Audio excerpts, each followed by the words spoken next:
व इय्याका नस्तईन। मैं इस वक्त पाकिस्तान में रहने वाले तमाम पाकिस्तानियों से और पूरी दुनिया में जितने भी वसी पाकिस्तानी हैं उनसे मुखातिब हूं। इमरान खान जो जंग लड़ रहा है वो जंग इमरान खान की नहीं बल्कि पाकिस्तान की जंग है, हमारी नस्लों की जंग है। हम सब पर यह फर्ज है कि इस वक्त इमरान खान को जो बेगुनाह कैद किया गया है और हमारी पार्टी के साथ जो जुल्म और फसाइयत जारी है उसके लिए हम सब ने निकलना है। हम सब इंशाअल्लाह 24 नवंबर को डी चौक पर इमरान खान साहब ने हमें मुतालबात पूरे होने तक का जो धरने का ऐलान किया है हम सब ने वहां पहुंचना है और उस वक्त तक वहां से नहीं जाना जब तक हमारे मुतालबात पूरे नहीं होते। हमारे मुतालबात सबसे पहले इमरान खान की, हमारी लीडरशिप और हमारे कारकुनान की रिहाई है।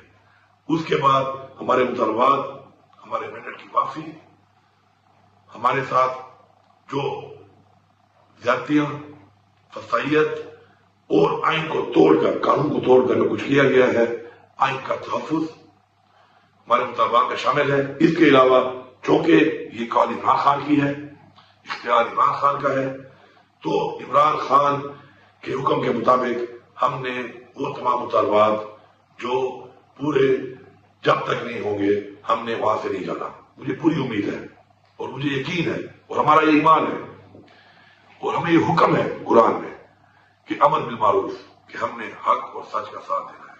हम हक पे हैं, हम सच के साथ हैं और इंशाअल्लाह अपनी हकीकी आजादी तक, अपने मुतालबात की मंजूरी तक और अपने आने वाली नस्लों, अपने पाकिस्तान के आइन के तहफ्फुज़ के लिए इंशाअल्लाह हम हर हद तक जाएंगे और इंशाअल्लाह ये जंग इंशाअल्लाह हम जीतेंगे भरपूर तरीके से। आप जहां पर भी हैं ओवरसीज पाकिस्तानी, जहां जहां भी आपके प्रोटेस्ट हो रहे हैं, भरपूर तरीके से शिरकत करनी है आपने और पाकिस्तान के तमाम लोगों ने, सब ने एक ही मंजिल है डी चौक, जहां पर हर सूरत में पहुंचना है। जितनी भी रुकावटें हों आप उसका मुकाबला करना है।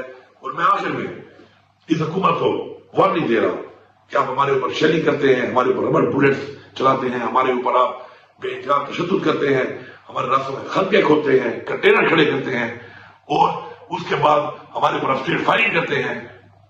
कोई भी नुकसान अगर होगा, किसी का भी नुकसान होगा तो ये हुकूमत उसकी जिम्मेदार होगी और आपने इस दुनिया में भी हिसाब देना है और उस जहां अल्लाह को भी हिसाब देना है। मेरी तमाम लोगों से ये अपील है कि जो इनके हुक्म के ऊपर इस तरह का जुल्म और जबर करते हैं कि आप हक का साथ दें, आप आइन के मुताबिक जो आपको जिम्मेदारी दी गई, जिसे आपने हल्फ लिया है, उसके मुताबिक आप अपना फर्ज पूरा करें। किसी का गैर कानूनी ऑर्डर मांगकर, अपने ही लोगों पर जुल्म करके, जबर करके, गैर कानूनी तरीके से तशद्दुद करके आप न इस जहां से शुरू होंगे और न उस जहां से शुरू होंगे। आप सबका